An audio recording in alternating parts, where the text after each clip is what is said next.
Amen. Allez dans leur bureau et veillez à ce qu'ils vous convoitent. Donnez-leur des pots de vin. Voilà. Je vais t'offrir un pot de vin. Je vais t'offrir un pot de vin. Donnez-leur des pots de vin.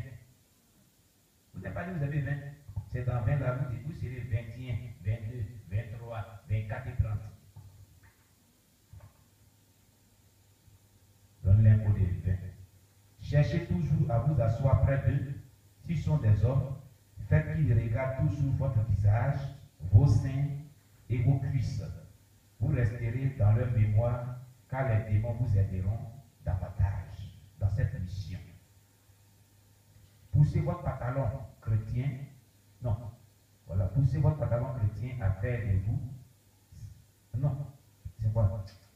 Vraiment, c'est la fatigue, c'est pas pantalon. Poussez votre patron chrétien à faire de vous sa secrétaire particulière. Les secrétaires, mais je vous-même. La secrétaire plénipotentielle particulière. C'est un poste même vraiment, même si Dieu me donnait une vie magnifique, Dieu va être secrétaire, il m'a dit pardon. Parce que si jamais tu rentres dans cette histoire de secrétariat et puis tu es belle là, le patron va abuser de toi jusqu'à... Oh, vraiment, c'est pas possible. Secrétaire, ils prennent jamais secrétaire, c'est rare qu'ils prennent secrétaire homme, mais jeune fille coquette. Et puis secrétaire particulière du patron, hein. Non, et on s'en va en mission avec la secrétaire. La mission là-bas, il finit dans les hôtels. Et puis, vraiment, n'importe quoi. Il ne peut jamais s'empêcher de vous voir tout le temps. Dès qu'il vous convoite, vous recevez aussitôt un signal. N'ayez pas peur d'aller plus près d'eux, forcez l'amitié avec eux, même s'ils ne le souhaitent pas, vos images seront toujours dans leur mémoire jusqu'à ce qu'ils tombent dans le péché. Soyez toujours sexy et montrez-vous moins cher jusqu'à ce qu'ils soient séduits, puis tuez-le. Ne leur donnez aucune chance. Tuez-le. Vous voyez? Tuez-le. Une année, le censeur du lycée ici, ça fait, je crois, 6 ans, 7 ans en arrière, maintenant, un censeur du lycée ici, le lycée de Gagnon ici. Il a eu l'habitude de tromper sa femme comme ça. À Gamsogo, il allait avec une jeune fille là-bas, toujours avec elle. Il est âgé. Ils étaient en train de faire les appels et puis il est mort sur elle. La jeune fille dit, gérant des hôtels, voilà quand il est là-bas, elle a pu passer la disparue là. Il est mort. L'affaire des femmes est morte. Vous voyez, c'est malheureux. C'est malheureux. L'adultère, voilà où c'est la foi. La fornication, l'adultère, le péché. Quand on parle de tout, on dit que Dieu c'est le cœur. Il suffit de croire seulement, puis c'est fini. Voilà où votre affaire, il suffit de croire seulement, c'est fini. Voilà où c'est en foi. Ne soyez pas amis avec les faux chrétiens, mais utilisez-les pour détruire les vrais. Où est-ce que la reine la porte à ses agents? Ne soyez pas amis avec les faux chrétiens, mais utilisez les faux chrétiens pour détruire les vrais chrétiens. C'est ça. Dieu n'écoute pas leur prière. Même Satan sait que Dieu n'écoute pas la prière du faux chrétien. Parce que Dieu dit dans Jean 9, verset 31, nous savons tous que Dieu n'exauce pas le pécheur. Le faux chrétien, c'est lui qui vit dans le péché. La reine de la porte dit que Dieu n'écoute pas les prières des faux chrétiens. Ils savent ça. Leur prière n'équipe même pas leur temple de prière. Soyez amis plutôt avec les vrais chrétiens. Faites tout pour éteindre le feu en eux. Le feu du Saint-Esprit, faites tout pour éteindre cela en eux. C'est pas le péché. En injectant les pensées immorales, les pensées immorales, le feu du Saint-Esprit va s'éteindre. La mort spirituelle, le sommeil spirituel, et puis ils vont les avoir. Même certains de mes agents me combattent maintenant après que cet homme juste les a délivrés de mes mains. Nous devons vite changer notre combat contre ce peuple. Isolons-les pour la destruction et commençons à leur paraître aussi dans les rêves comme des anges de lumière et leur apprendre à ne pas pratiquer la Bible. Voilà. Quand tu vois un chrétien qui n'arrive pas à pratiquer l'enseignement qu'on lui donne, il est manipulé par ses esprits. C'est ce qu'il dit. Les apprendre à ne pas pas pratiquer la Bible. Les enfants ne vont pas obéir à la parole de Dieu. Les enfants ne vont pas faire ce qu'on les enseigne. Si tu es ce chrétien-là, tu vas dans ton assemblée chrétienne, ton pasteur te prêche, il t'enseigne, et que tu n'arrives pas à mettre en pratique ce qu'on t'enseigne, tu es manipulé par ces démons. C'est ce que la reine de la porte est en train de dire ici à ses agents. Tu es manipulé. Cherche la délivrance. Nous devons aussi accroître l'amour et l'argent dans leur vie, les retourner les uns contre les autres et les rendre jaloux d'eux-mêmes. Aujourd'hui, l'amour de l'argent a envahi le cœur des pasteurs, de certains pasteurs qui étaient bien. Ils escroquent aujourd'hui les gens. Mais si les pasteurs escroquent, ce n'est pas les chrétiens d'aujourd'hui qui ne vont pas escroquer aussi. Lui qui coule si avant descend sur le peuple d'Israël, c'est ça. Poussez-les à vendre l'évangile. Voilà, c'est ce qu'il disait là. Poussez-les à vendre l'évangile. Jésus a dit, vous avez reçu gratuitement, donné gratuitement. Et ils vendent l'évangile. Il faut payer d'abord 25 000 francs pour qu'on prie pour toi. 50 000 francs, 500 000 francs. Offrant des rachats. On va racheter ton âme. Et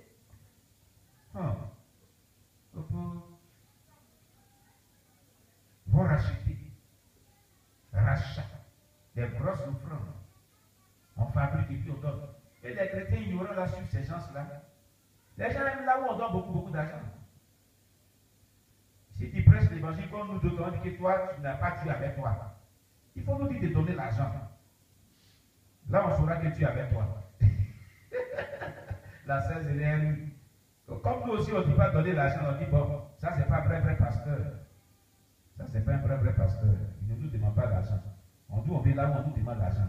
Là, ça, tu sais qu'il a donné ton argent, il va prier bien pour toi, il ne va pas donner. Donne nos francs, 25 000 francs, 50 000 francs, pour délivrance. Jésus, nous ont payé Jésus combien de francs, puis il a prié pour les malades.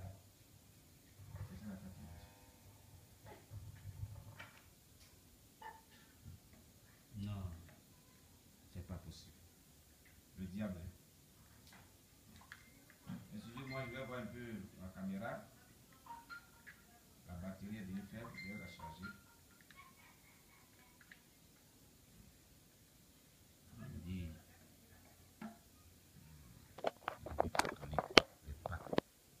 On n'a vraiment ils ont légalisé le mariage des gays. Ils acceptent ça. Ils acceptent. Oh Seigneur Jésus. C'est ça les gens veulent. Les offrandes. Des grosses offrandes. Des grosses offrandes.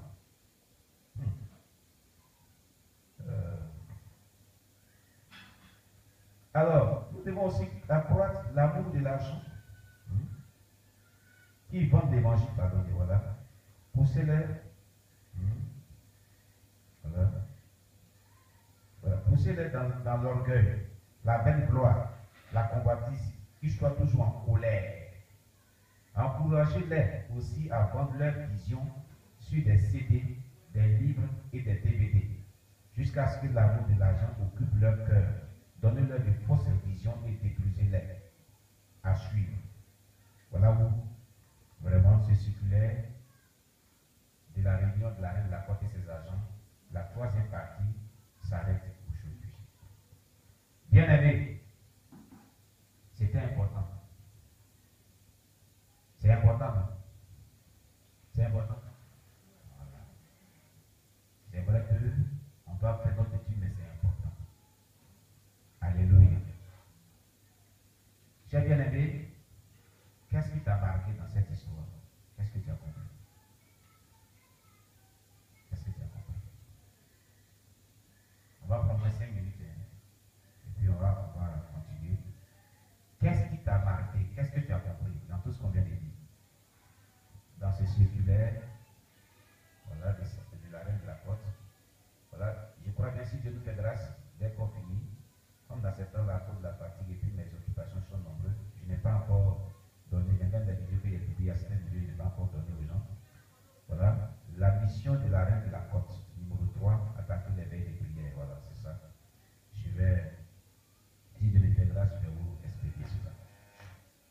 vous l'avez déjà sur la chaîne en direct, vous pouvez vraiment écouter. Voici un peu. Alors, si tu peux bien attirer ton attention ce soir, qu'est-ce que tu veux dire de toutes ces choses? Que peux-tu dire? Personne? La sœur Jésus n'a rien à dire. Tu as trop compris. Dis-nous ce que tu as compris.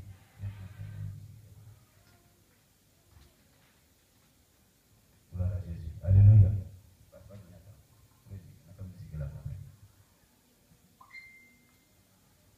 Qu'est-ce que tu as compris? Qu'est-ce que tu veux dire? Moi, j'ai tout compris. Mais pour la reine d'école, elle dit non que il faudrait que tous les collaborateurs, ceux avec qui travaillent, bien s'attacher à des vrais chrétiens pour éteindre le feu en eux. Bon, la partie là m'a touché aussi. Donc vos camarades, ma camarade, madame sœur à Christ zélé. Discernement. Vous marchez avec discernement. C'est ça qui t'a beaucoup touché. D'accord. Parce qu'ils vont t'attacher aux vrais chrétiens.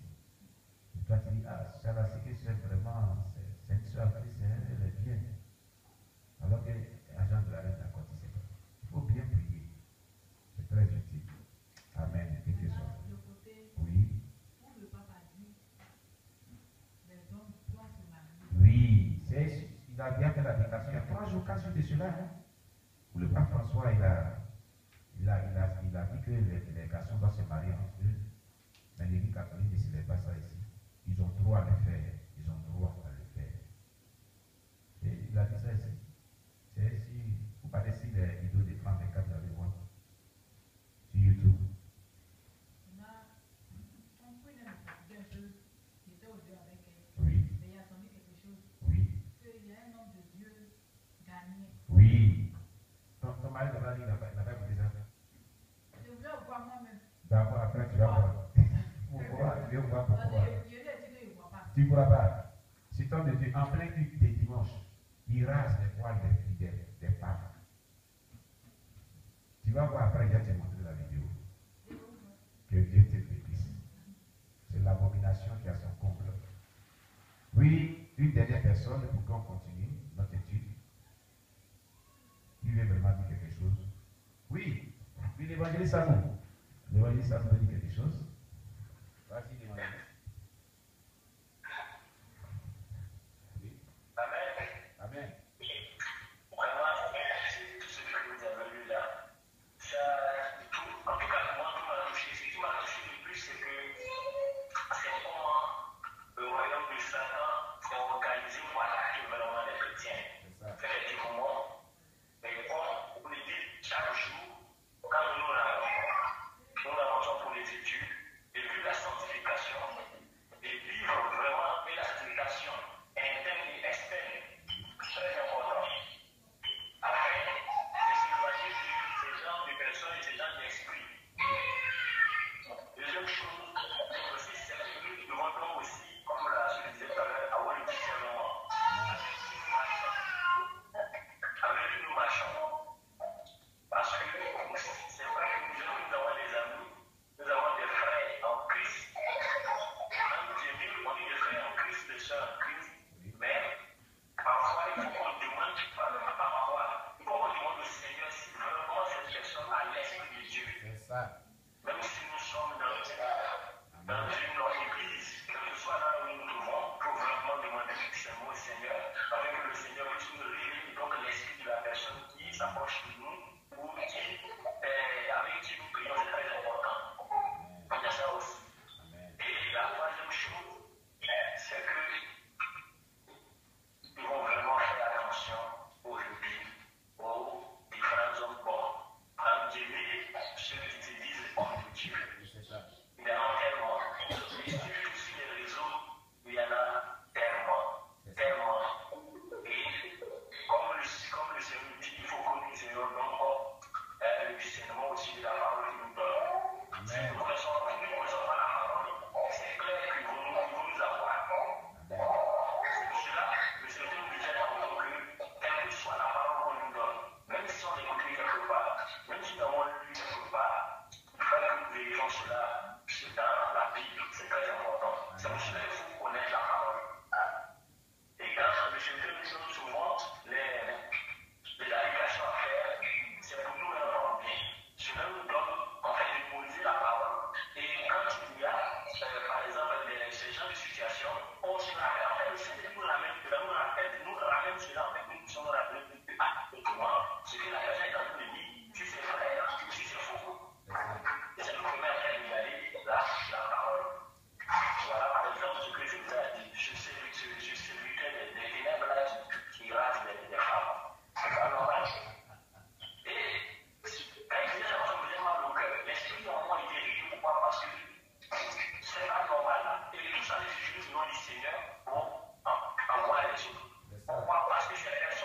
Lui soit béni, l'évangéliste Sanou, avec notre bébé qui est en train de le fatiguer aujourd'hui, ce soir. Hein.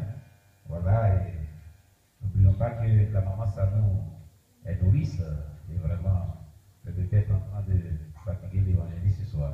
Alors, vraiment, il a vraiment dit tout, hein. Il a presque dit tout. Tout ce qu'il a dit, vraiment, c'est exact. Voilà, c'est des conseils sages pour tous ceux qui ont entendu. Aujourd'hui, vraiment, c'est quand même désolant quand on entend toutes ces choses. C'est malheureux. Voilà, c'est pourquoi le chrétien doit être enseigné. Il doit vraiment étudier la parole de Dieu. Il doit méditer toutes choses à la lumière de la parole de Dieu. Il doit avoir le discernement d'esprit. Vraiment. Alors, la sœur Christine Rayel dit, les agents du diable, voilà, sont infiltrés dans les églises. Nous devons demander l'aide du discernement de Dieu pour surmonter à tout ça. Très bien dit, c'est vrai. C'est vrai que Dieu te bénit, la sœur Christine. Voilà, c'est la vérité. Aujourd'hui, l'Église est infiltrée par les agents du monde des ténèbres. Nous devons avoir véritablement le discernement de l'esprit afin de pouvoir vraiment surmonter et jouer les plans du monde des ténèbres et que ces agents envoyés par Satan pour perturber vraiment la relation que chaque chrétien mène avec Dieu. Que le Seigneur soit loué. Amen. Alors, le frère Boris n'a rien à dire. Frère Boris? Oui. Qu'est-ce que tu peux nous dire? Oui.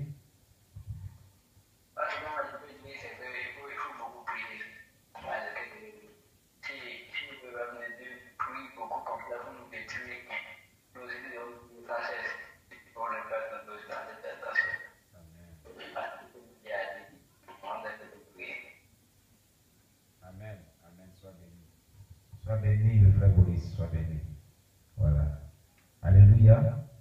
Donc, nous allons prier pour tout ce que nous venons de partager ensemble. Et nous allons confier la suite de notre étude de ce soir.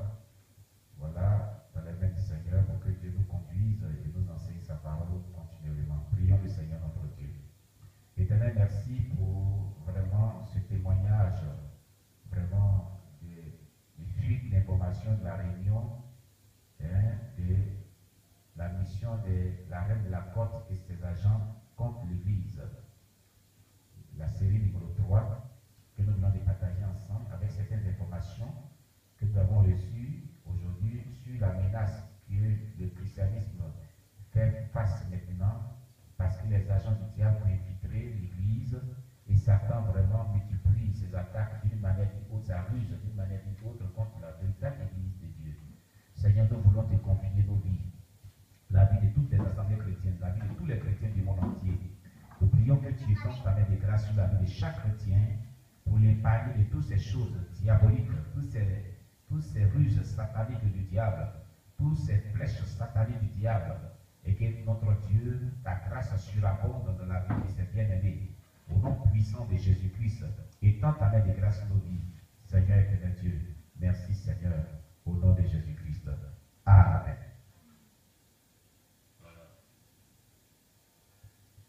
Alléluia. Bon, nous allons continuer. Oui, il y a un moment qui vient me dire quelque chose.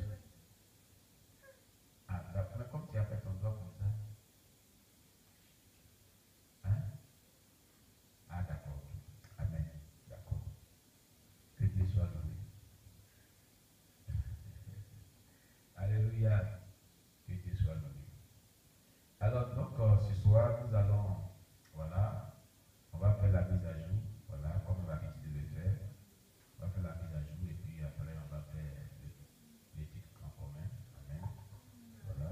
La mise à jour, nous étions sur la leçon 5, n'est-ce pas?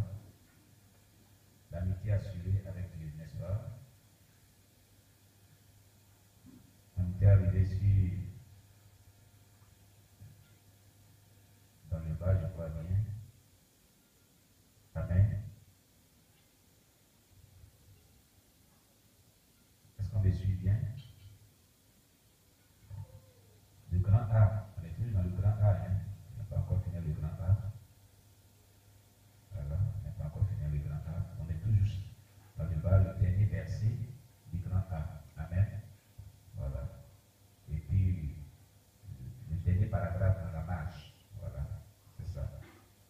Amen. L'amitié assurée avec Dieu, grand A, une amitié modélée.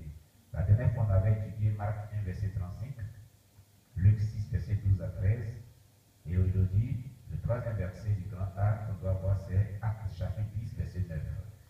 Voilà. On dit Pierre a suivi l'exemple de Jésus. Voilà. La dernière fois, on avait vu à quel temps Jésus allait rendre visite à son ami intime qui était Dieu. Voilà, par 2 fois. Quand Jésus devait prendre des décisions cruciales, il avait passé toute une nuit dans la prière dans Luc chapitre 6, verset 12 à 13. Dans Marc 1, verset 35, Jésus se levait vers le matin pendant qu'il faisait encore sombre. Il se leva et il sortit pour aller dans un lieu désert pour prier. On avait vu ces choses. On avait étudié profondément cela avec des questionnaires qui étaient adaptables et cela nous a fait ressortir des leçons spirituelles qu'on avait retenues. Aujourd'hui, donc, nous allons voir l'exemple de Pierre. Pierre étant disciple de Jésus-Christ, ayant vu comment le Maître Jésus avait procédé pour développer son amitié intime avec Dieu, va vraiment faire la même chose comme son Maître. Amen. Il va copier sur son Maître. Il va faire exemple. Il va prendre exemple sur Jésus-Christ. Acte chapitre 10, verset 9 nous dit, le lendemain, comme ils étaient en route et qu'ils approchaient de la ville, Pierre monta sur le toit vers la 6e heure pour prier. Vers la 6e heure pour prier. Amen. Alors quand on parle de vers la 6e heure, c'est quelle heure? Vers la 6e heure, c'est quelle heure? Quand on dit vers la 6e heure, c'est quelle heure? Ah, vous ne savez pas? C'est 5 heures du matin. C'est 5 heures du matin. La 6e heure, c'est 6 heures du matin. On dit vers la 6e heure. Donc, on n'a pas encore atteint 6 heures du matin. Donc, c'est entre 4 et 5 heures du matin aussi, c'est la même chose. Les 2 heures qui précèdent 6 heures du matin, c'est 4 et 5 heures. C'est la même chose qu'on avait vu dans Marc 1, verset 35. On a dit vers le matin, pendant qu'il faisait encore très sombre. Vers le matin, pendant qu'il fait encore très sombre, c'est 4 heures, 5 heures du matin. À 6 heures, il n'est pas sombre. Donc, Pierre était en train de copier sur ce que Jésus faisait. Donc, il a dit, le lendemain, comme ils étaient en route et qu'ils approchaient de la ville, Pierre monta sur le toit vers la 6e heure pour prier. Donc, vers la 6e heure, c'est 4 heures, 5 heures du matin.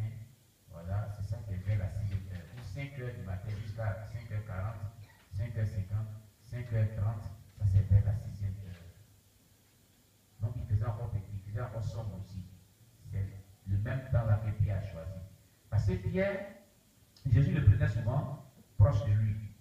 Donc, il remarquait certainement, dès que de temps en temps, Jésus se retirait pour prier. Quand Jésus est parti, Pierre a commencé à avoir l'habitude de prier en utilisant ces mêmes temps-là. En a prié Dieu à ces mêmes heures. Il a pris l'habitude d'appeler à ces mêmes heures que Jésus-Christ utilisait pour prier. Voilà. C'est vraiment une bonne attitude pour un bon disciple. Parce qu'un disciple suit ce que son maître fait. Un disciple copie sur son maître. Donc, on dit le disciple, il est celui-là même qui vraiment fait la promotion de l'enseignement de son maître. Il vit ce qu'il a appris auprès de son maître, met cela en pratique et enseigne cela aussi à d'autres personnes. Voilà ce que c'est qu'un disciple. C'est en cela qu'on dit que c'est le disciple de telle personne. Parce qu'on retrouve les valeurs de cette personne-là dans sa vie. On retrouve les valeurs, la manière de vivre de cette personne dans sa vie. La manière de se consacrer, comme on est dans le christianisme, la manière dont le maître se consacrait, on voit de cette même manière, la manière dont le maître priait et à quel temps il priait, c'est ce qu'on est en train de voir en prière. On est là voir Pierre en train de pratiquer cela. C'était un véritable disciple de Jésus. Alléluia. C'était un véritable disciple de Jésus. Il était en train de faire la même chose que Jésus faisait. Si dis que tu es un disciple et que tu ne fais pas certaines choses qui reflètent l'attitude qu'il y a avec ton maître, le caractère qu'il y a avec ton maître, la manière qu'il exerçait son ministère, on ne parle pas de mauvais caractère, hein. On ne parle pas des mauvaises actions, hein. On ne parle pas des mauvais propos. Non, non, non. On examine toutes choses dans la vie du maître. Il n'est jamais parfait à 100% comme Dieu. Un maître a toujours des qualités et des défauts. Amen. Il ne faudrait pas prendre ses défauts. Il ne faudrait pas copier le défaut du maître. Non, non, non, c'est un être humain. Amen. Voilà, je tiens à préciser cela. Ce sont des bonnes valeurs qu'on doit vraiment prendre comme leçon spirituelle et qu'on doit vraiment appliquer. Oui. Quelqu'un veut parler? Oui. Attends qu'on va mettre ta question si écoute. Attends d'abord. Voilà, quelle est ta question? Si quelqu'un parle mal de ton pasteur et que c'était ton pasteur dans la sanctification, est-ce que tu peux frapper la personne? Tu peux frapper? Non.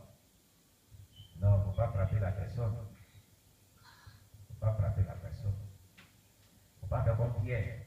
Quand ils sont venus pour attraper Jésus-Christ dans le jardin des choses de Gethsémani, Pierre avait sorti son couteau, la couteau l'oreille de Marcus. Jésus a dit non, Pierre. Non. Celui qui tue par l'épée, périt par l'épée. Donc, même si on parle mal de ton pasteur, tu peux donner conseil à la personne pour dire qu'il ne faut pas le faire. Mais si tu penses qu'il n'est pas bon, il ne faut pas mal parler de lui. Comme toi tu dis qu'il n'est pas bon, que toi tu es bon, que tu es chrétien, il faut prier pour lui, pour qu'il s'en fait changer. Que de parler mal de lui. Voilà le conseil que tu peux donner à la personne. Si une personne parle d'un pasteur pour dire que le pasteur n'est pas bon, et que la personne dit qu'elle est chrétienne, dis-lui que maintenant tu dis que tu es chrétienne, néanmoins. Si toi tu dis que le pasteur n'est pas bon, qu'est-ce que tu fais pour qu'il soit bon? La Bible dit qu'il est plus fort soutient les plus faibles. C'est-à-dire que toi tu es plus fort. Il faut le soutenir dans la prière pour qu'il soit béni. Voilà le conseil que tu peux lui donner. Amen. Mais le frapper, le chrétien frappe. Il ne faut pas le frapper, c'est pas bon. Amen. Que Dieu soit loué. Alléluia. Donc Pierre était en train de promouvoir la vie de prière, était en train de montrer l'exemple que Jésus lui a enseigné de par sa vie de prière. Il est en train de mettre cela en pratique. Quand on est disciple, tout ce qu'on nous enseigne, nous vivons cela. On nous a transmis des valeurs. On nous a transmis vraiment un certain nombre de valeurs que nous devons vraiment pratiquer nous-mêmes. Voilà, pour notre bien-être non seulement, mais en pratiquant cela, nous aussi on aura des disciples. Nous transmettons aussi ces valeurs-ci à ces disciples. Amen. Que Dieu nous bénisse. Première question. Encercler le moment de la journée que Pierre choisissait pour rendre visite à Dieu. Encercler le moment de la journée que Pierre choisissait pour rendre visite à Dieu. C'est quel moment de la journée?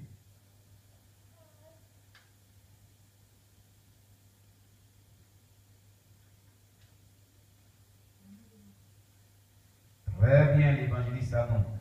Vers la 6e heure, vous encerclez cela avec du rouge, vous mettez petit 1. Vers la 6e heure. Vers la 6e heure. Vous prenez le bic rouge, vous encerclez vers la 6e heure, vous prenez le bic vert, vous mettez petit 1. Deuxième question. Encadrez le lieu où Pierre rencontrait Dieu, son ami intime. Où Pierre rencontrait Dieu, son ami intime. Encadrez le lieu où Pierre rencontrait Dieu, son ami intime.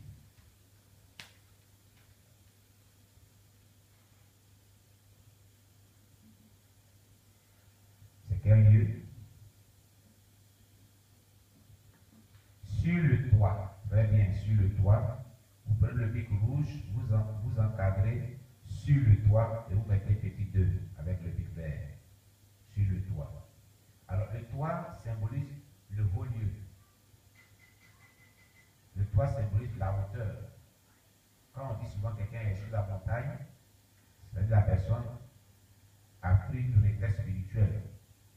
Et sur le toit, aujourd'hui, est-ce que nous pouvons monter sur le toit de notre maison pour prier? Non.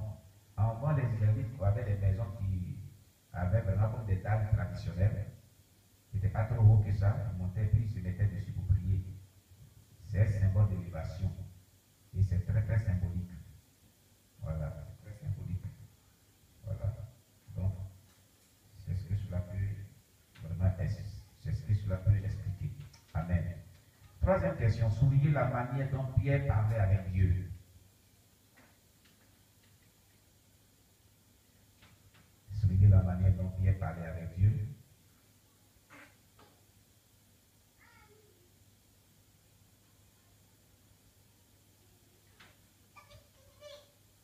Soulignez la manière dont Pierre parlait avec Dieu. Oui. Pour prier. Pour prier. Vous soulignez pour prier. Amen. Pour prier. Vous voyez que dans les 3 versets bibliques, le premier verset biblique, Marc 1, verset 35, on a dit souligner la manière dont Jésus parlait avec Dieu. On avait dit, il pria. Dans Luc 6, verset 12 à 13, ils ont dit, souligner l'action. Ils ont dit, au verset, sur 3e question, souligner la manière dont Jésus parlait avec Dieu. On a dit, pour prier. Ou prier Dieu, à prier Dieu. Pour prier, à prier Dieu. Alors, le 3e passage de la Bible qu'on a étudié aujourd'hui, Acte 10, verset 9, on dit souligner la manière dont Pierre parlait avec Dieu pour prier. Vous voyez? Ça veut dire que Pierre a copié si Jésus. Pierre a fait tout ce que Jésus avait dit. Et tout ce que Jésus a fait aussi dans le domaine de la prière. La manière de parler à Dieu, c'était par la prière. Puis aussi avait employé par la prière cette méthodologie pour s'adresser à Dieu. Et aussi Pierre a choisi le temps favorable qui était vers 6 heures du matin. Et vers 6 heures du matin, c'est comme 4, 5 heures et 6 heures. Et c'est la même chose que Pierre aussi a choisi de pouvoir faire, ce que Jésus avait fait. Dieu nous bénisse. Dans la marche, pensez-y. On dit pensez-y.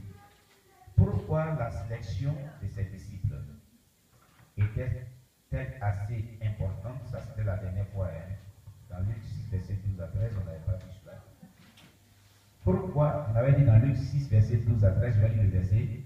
En ce temps-là, Jésus s'est rendu sur la montagne pour prier. Il passa toute la nuit à prier. Quand le jour parut, il appela ses disciples et il en choisit 12 auxquels il donna le nom d'apôtres. On dit lorsque Jésus devait prendre des décisions cruciales, il passait d'abord tout du temps avec le Père. Et c'est là qu'on a vu ce passage de la Bible.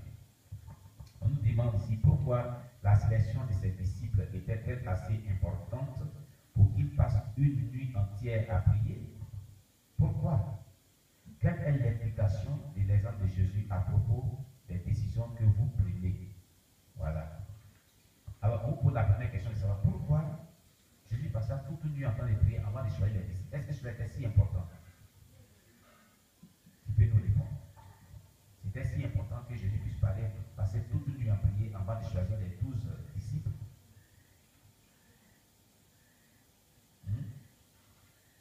Est-ce que c'était nécessaire que Jésus passe toute une nuit à prier avant de choisir ses disciples?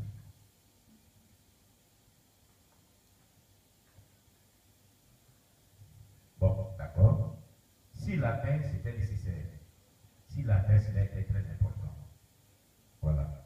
Et on dit quelle est l'implication de l'exemple de Jésus à propos des décisions que vous prenez. Alors, cela veut dire que si vous devez prendre une décision très importante, il va falloir faire comme Jésus. Vous voyez, pour ceux qui sont mariés, avant de faire ceux qui sont mariés, avant de prendre le choix de leur conjoint, il y a certains qu'on a imposé des mois de jeûne de prière, mais n'est pas qu'ils se trompent. Nous voyons certaines personnes qui veulent se marier, qui viennent voir le pasteur. Ah, vraiment, la soeur, là, vraiment, Dieu m'a révélé que c'est. Dieu m'a révélé qu'elle sera la femme de ma femme. Il dit, bon, ok, laisse-nous aussi, on va prier. On va prier, nous les pasteurs, pour voir si cela est de Dieu vraiment. Donc, les pasteurs s'imposent des mois de jeûne de prière avant de prendre des décisions. On te demande, on dit, va prier encore toi-même. Le pasteur peut te mettre sous jeûne aussi. Avant même de parler à la soeur. Avant que ça arrive à son niveau. Et quand même que tu as convaincu le pasteur et Dieu t'a parlé encore à nouveau, quand on appelle la soeur, à la soeur qu'elle va prier pour qu'elle aussi soit convaincue. Pourquoi? Parce que la Bible déclare que n'est-il pas écrit dans votre loi que le témoignage de 2 personnes est vrai? Vous êtes droit, le pasteur, toi et la soeur. Il va falloir que 2 ou 3 personnes aient le même témoignage, la même confirmation. Donc on vous dit de gérer, prier pour ne pas prendre des fausses décisions. Des fausses décisions. Amen. Parce que c'est des choses qui sont cruciales. C'est le mariage sacré, c'est la mort qui doit vous séparer. Amen. C'est un exemple que j'ai pris. Hein. Voilà, c'est un exemple que j'ai pris. Quand tu es un homme de Dieu, que Dieu t'envoie sur un champ de mission, si tu reçois dans ton cœur que tu dois ouvrir un champ de mission quelque part, il faut présenter ça dans un moment de jeûne et prière, de consécration, pour ne pas que tu te trompes. Ça peut être une ruse du diable pour t'enlever là où tu es et t'envoyer quelque part d'autre. Il faut vraiment préparer ça de la prière pour voir si Dieu le veut exactement. Dieu te veut là où tu dois partir exactement. Il faut te retirer pour gérer et prier. Donc, pour les décisions cruciales que nous devons prendre, nous devons faire comme Jésus-Christ. Si Jésus a pris vraiment le temps de passer toute une nuit à prier pour choisir les 12 apôtres, lui qui est Dieu, ce n'est pas nous qui allons rester là à prendre des décisions sans toutefois chercher la face de Dieu. Amen. Amen. On ne se lève pas comme ça pour prendre des décisions qui sont vraiment très cruciales, comme ça à la légère. Non, non, non. Il faut présenter cela dans la présence de Dieu en priant sérieusement, voire même prendre des moments de jeûne et prière pour demander à Dieu vraiment de pouvoir vraiment nous conduire pour ne pas qu'on prenne une décision charnelle, une décision vraiment charnelle qui va nous induire en erreur. Alléluia. Que Dieu nous bénisse. C'est ce que je voulais vraiment signifier, je voulais vraiment encourager nos bien-aimés à le faire. L'une des merveilleuses choses à propos de passer du temps avec Dieu, c'est qu'il est constamment disponible. Dieu est constamment disponible. Si vous désirez le rencontrer le matin, il sera présent. Si vous voulez passer la nuit avec lui, à lui parler, il restera éveillé avec vous. Si vous voulez le rencontrer dans le courant de la journée, il sera là. Dieu est là à tout moment. À tout moment, il est disponible et il veut à tout moment nous rencontrer. Il peut nous rencontrer, on peut le rencontrer à n'importe quelle heure. Pourvu que nous allons venir dans la présence de Dieu avec sincérité de cœur, avec vraiment disponibilité de cœur et avec foi. À n'importe quelle heure, on peut prier Dieu. Amen. Mais je dis et je le répète, si Jésus-Christ se levait très tôt le matin pour prier, très tôt le matin, c'est que, comme je l'ai dit la dernière fois, il y avait un certain mystère dans ce lieu, dans ce temps-là. Et comme l'avait dit la dernière fois dans son témoignage, maman Anastasie, le frère Oscar, le pasteur Oscar, que entre 4h et 6h, c'est l'aurore. Il y a une catégorie des gens qui descendent et qui exaucent les prières. Les prières sont favorables. Mais si toi tu vis dans le péché, ça ne sera pas favorable pour toi. Ça, je tiens à dire cela. La personne dit que les prières sont favorables, tu as dit dans le désordre, et puis tu attends 4 h 5 h pour prier. Il ne sera pas exaucé. Voilà, il ne sera pas exaucé. Voilà, ça retient cela. Il faut que je le dise. Aucun exaucement des prières ne sera donné. Dieu n'exauce pas les pécheurs. Voilà. Il faut qu'on se dise la vérité. Amen.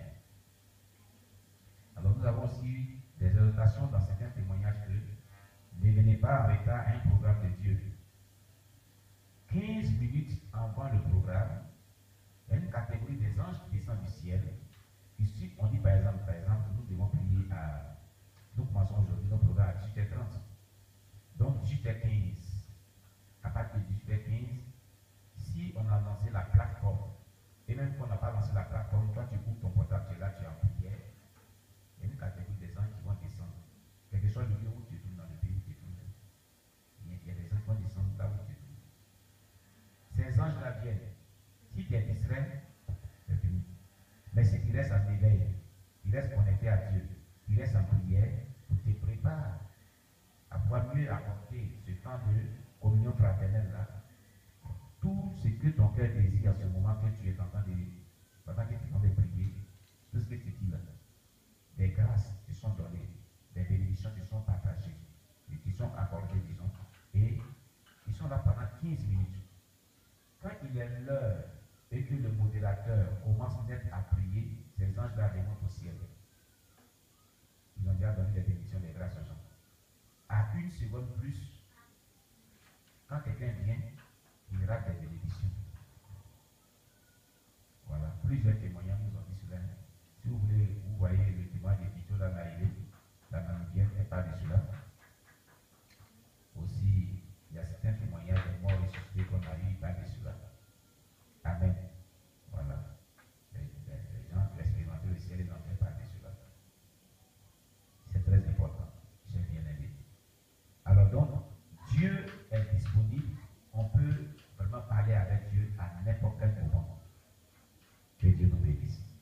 Le choix d'un endroit tranquille, loin de toute distraction, aide à améliorer la qualité du temps à passer. Prenez le bic rouge et soulignez cette phrase avec le bic rouge.